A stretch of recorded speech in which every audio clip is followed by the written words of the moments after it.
We have been refining oil. These people refuse to come and so he came up with a solution that I will be supplying the filling station directly.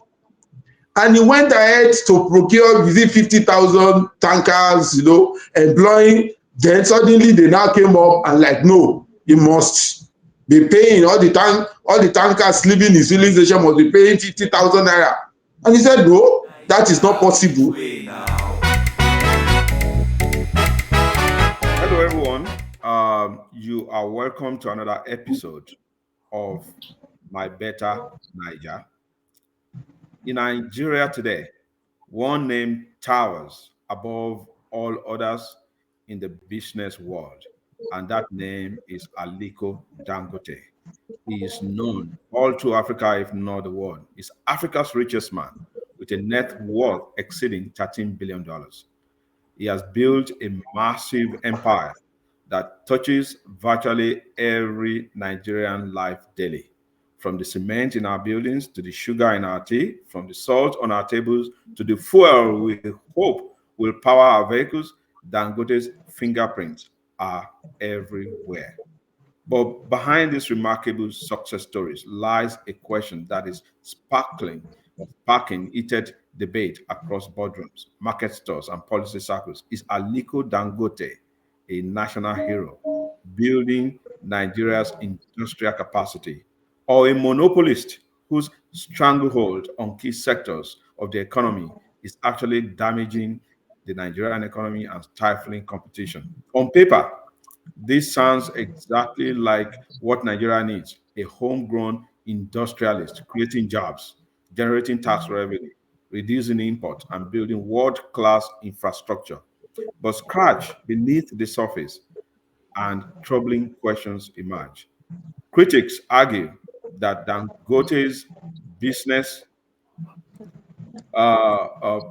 practices or business model relies heavily on government protection, high import tariffs that eliminate foreign competition, favorable policies that create barriers to entry for local competitors, and preferential access to foreign exchange that smaller businesses can only dream about. They point to cement prices that remain stubbornly high despite local production, sugar prices that don't reflect reduced import costs, and a business ecosystem where new entrants struggle to compete on a level playing field.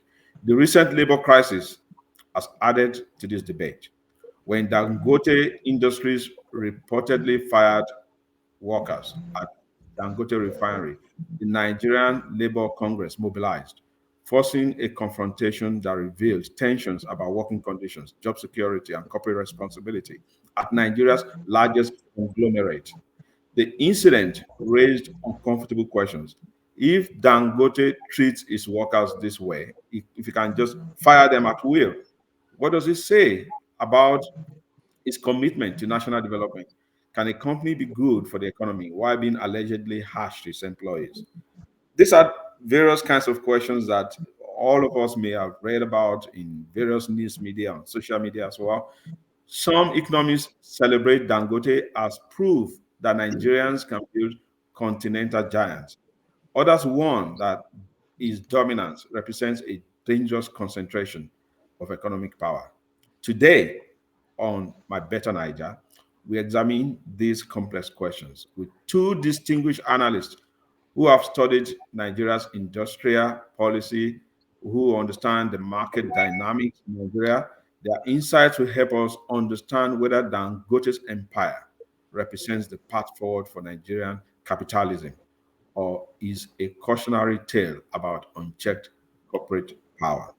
In the studio with us are Dr. Oluseyi Ajumo, a senior economics lecturer at the University of Lagos and a renowned economist. Welcome to My Better Niger, Dr. Ajumo. Thank you for having me this our podcast today. You're welcome. And in the studio with us as well is Mr. Ademola Oni, an investment banker and commercial banker as well, who is now into energy infrastructure. He's an entrepreneur in the energy sector. Mr. Ademola Oni, Once again, welcome to an event by Rescue Nigeria, and welcome to my Better Niger. It is my pleasure to be here. Thanks so much for the opportunity, and good afternoon, Nigerians. Good afternoon. Let's take a look at some of the statistics. Dangote Cement controls approximately 60% of Nigeria's cement market and operates in 10 African countries.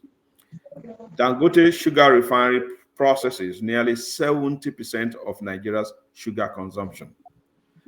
Dangote Group employs over 30,000 Nigerians directly. There are still a lot of people employed indirectly for its operation. The $19 billion Dangote refinery has capacity to process 650,000 barrels per day, more than Nigeria's entire consumption. Nigeria's cement prices remain high, or remain among the highest in Africa. Import tariffs on cement stand at 20% plus other levies, effectively blocking foreign competition. The Dangote Group's revenue exceeds $4 billion annually. Following the recent labor dispute, hundreds of workers were reportedly terminated before the union could intervene. These are various facts that we could kind of look at from various perspectives. But this is the way, this is the situation. This is the weight and the power, the might of Dangote and his businesses in Nigeria. This is the impact on the economy. So let's go straight to the question. And the question is always, and the question on most minds in Nigeria is about monopoly, the monopoly question. And this first question goes to you, Dr. Aju. Is Dangote's market dominance, is it real? And if it's real, is it good or bad for Nigeria?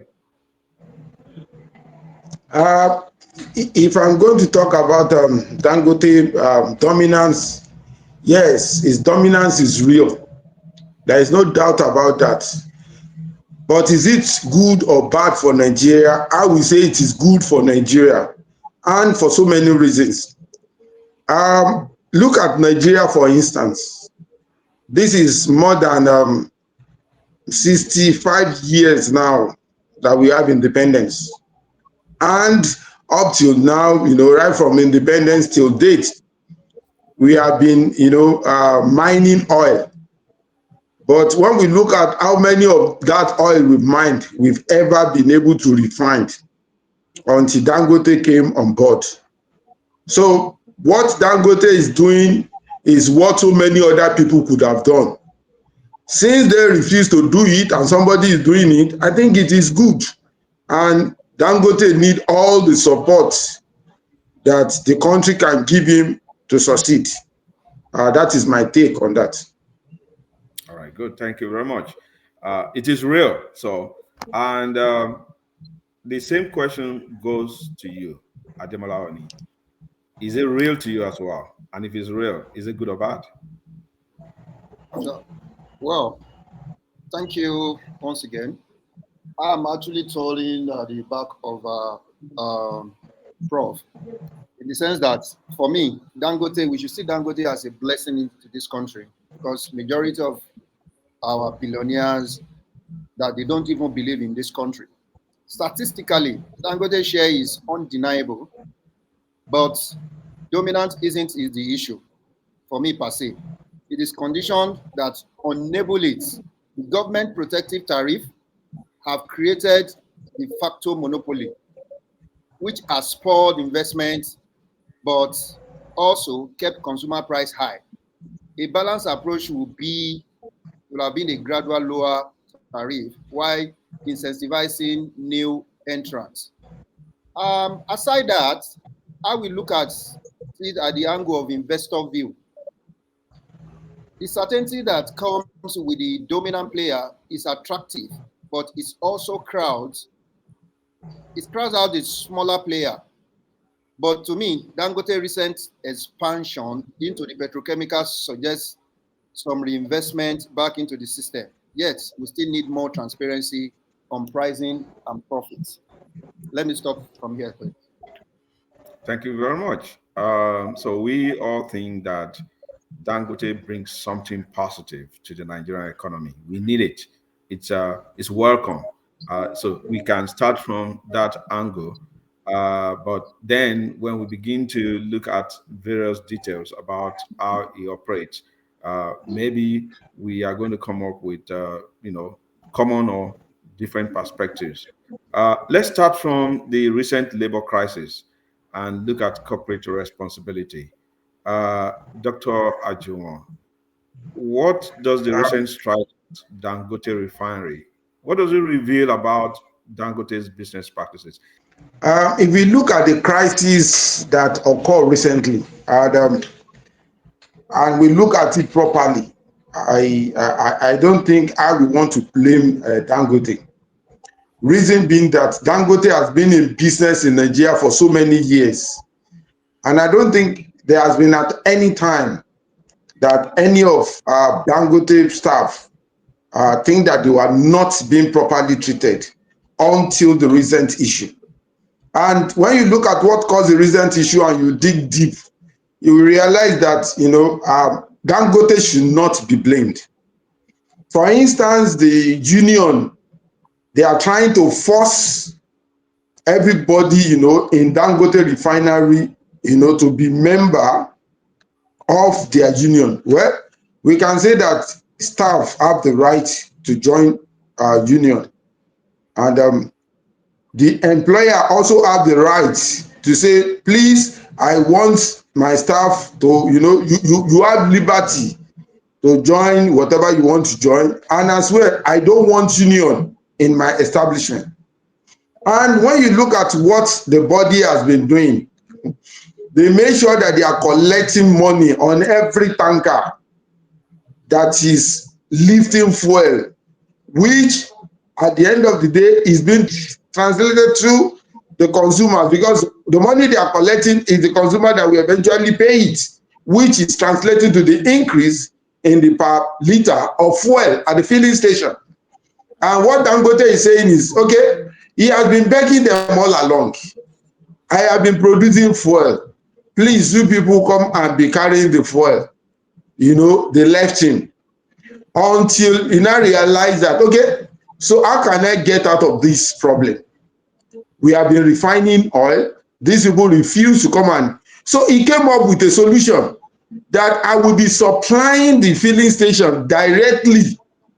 And he went ahead to procure within 50,000 tankers, employing. Then suddenly they now came up and like, no, he must be paying all the tankers leaving his filling station must be paying 50,000 naira. And he said, no, that is not possible. So they now made the people to join. Now what angered the man was that they are now making the staff to be filling a form at the end of the day, which he got to know. How can you be filling form, be filling, the what's it called, of my refinery, the day-to-day running of my... That is dangerous. I don't think any businessman will want something like that. How can you be refilling the day-to-day transaction, the day-to-day method of what's it called in my establishment? If I am Dangote, honestly, I am going to sack those workers. And that's exactly what he did, right? Yes. Do you think, as a follow-on to that, should the government have intervened? It did seem that the federal government was very silent on this. Was there any need at that point for the government to intervene? Yes, government needs to intervene. Reason being that what they did after that was, they cut off, because there was some contracts. They had to go and, it is wrong. A contract that they've established, this gas, this crude oil will be supplied. They cut everything off. And a contract is a contract. It has nothing to do with the employers. So with the union, for union to go ahead, that's a breach of national safety. So that was why the government need to come in to say that, please, this is not allowed. This is like a breach of trust, a breach of contract, and you don't have the right. And with what happened, we saw the effects on Nigeria, and for almost 2 years now, we've been having constant supply of fuel at our filling station. But during that period, we went back to where we were of fuel shortage. Start looking for fuel, start buying fuel in kegs and things like that. And that lasted for like a month or more.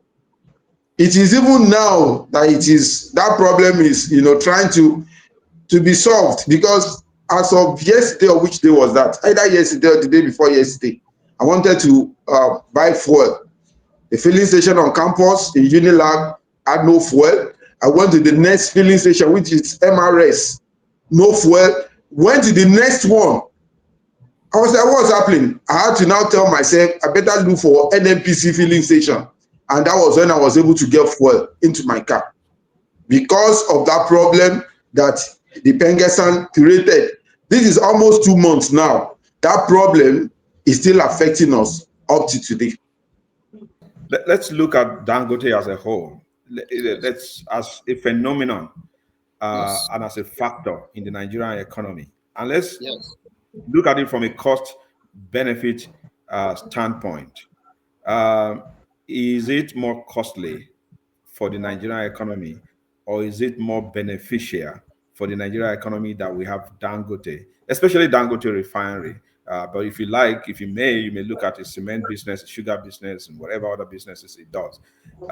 Is it more costly or more beneficial, and why? Thank you very much, sir. Seriously speaking, I've been saying it even among all my colleagues and friends. We should see Dangote as a blessing to this country, because we have majority of billionaires that have this money and they don't think Nigerian first. They don't even believe in this country. They believe in investing their money outside the country. This is the man that has been in the industry that still believes in this country and is still investing his money. And we still have all these labor union that they are. I just don't understand. You have about 4 refineries. You did not allow it to work. I could remember during the time of President Obasanjo, he actually sold the refinery because of this union. What is wrong with them? Like what Prof said last time. Prof, it's still affecting us till now. Do you know that I lost big contract because of this? Because I have about 2 companies, blue chips company that I supply this product to, and immediately the price skyrocketed. And up till now, I'm still begging because they have to go and meet big boys that eventually supply them. Look at just that. Immediately the entrance of Dangote into the petroleum industry, everything stabilized and the price has started coming down. For me, it's a benefit and it's a blessing onto this country. If I want to look at the business standpoint of view, the dispute was a very, very mismatched opportunity. Resolving it quickly with a fair package could have turned to a negative headline into the showcase of responsibility irresponsibility of our unions. Sir, Dangote is a blessing and is assisting this present government. We can see how our economy is getting stronger and the kind of investors and investment that is coming to this into this country. Dangote is a blessing. It's a blessing to this country. Thank you. You're welcome. And if Dangote is a blessing, and this question goes to Dr. Ajowo, how do we create more Dangotes in our economy if people regard Dangote as a monopolist? Okay, I think all this has to do with our feelings. And a businessman don't deal with feelings. Yes. Businessmen deal with reality. So what matters is to see 1 or 2 people like Dangote that will be passionate about this country and see this country, want to make this country to work. If you have people like that, then, whether people are shouting that Dangote is a monopoly or not, is not an issue. What matters is you want people like that. BUA is there. In fact, if you look at BUA, it's like the man is just prototyping Dangote. Dangote goes into cement, he went into cement. Dangote is into refinery, now it is about to start his refinery. So it's like prototyping Dangote, and we need more of that. Like my brother said, we have so many silent millionaires in this country, but they don't believe in Nigeria. So for somebody that believes in Nigeria to the point of bringing his resources, his investments, I think we need to give him the kudos for that. So what we need is to have more people who will believe in Nigeria and what's it called, and make Nigeria to work. You see, I was in one foyer like 2-3 days ago, and somebody was saying that what's the benefit of Dangote, that we are selling our crude oil, now we are no more selling it, we are now giving it to Dangote. So where is the exchange rate in that? I said, see, what you don't understand is this. Number one, Dangote has started exporting, at least we know that he has started exporting jet fuel to America, which will be bringing in foreign exchange. But outside that, if you look at the number of people that Dangote has employed, you might say, 50,000, looking at 230 million, it's small. But that is not the issue. The issue is this. Do you know that the byproduct of crude oil, with time, is going to generate so many industries? Yes. The byproduct of crude oil is a raw material for so many establishments. So the byproduct of crude oil is something that we create, we need it in plastic, we need it in pharmaceutical, we need it in paint, we need it, even in roads. So there are so many cottage industries that is going to spring up with time, and that is going to create a lot of employment opportunity, because the number one problem we have in Nigeria is high level of unemployment. And if that can be solved, I can bet it with you, more than 50% of Nigeria problem has been solved. Okay, that a lot of problems are going to get solved. Ademola Oni, Yes, please. as an entrepreneur in the energy industry, Yes, sir. what does it look like to you in the near future for Nigeria? And you understand the dynamics and the competition that's going on, the importers and the local producers. Is this issue with Dangote, is it over, or do you think that the ugly head is going to always keep coming back? Are we done with this problem, or is it going to continue? Well, for me, it's still going to continue. We should just see Dangote and be treated like as a strategic partner. I mean, strategic partner, not a secret cow. The government can negotiate long-time off-take agreements that can guarantee revenue while requiring the company to meet clear local content and local standard. The way, in that way, it will keep the growth economy, and the economy will start rolling. It will start moving. They should not see it, others shouldn't see it as a stifling and something. Dangote has built an empire. He has created capacity for everybody to tap into. There's a whole lot of opportunity. Look at what has happened. Ondo just signed about $50 billion refinery, courtesy of the former Senate President Ken Namani. Ogun State has brought in GAIL like that will establish another, I think it's about 300,000 capacity. Ondo, 500 capacity. Dangote is even planning to make its own to be 1,400 barrels per day.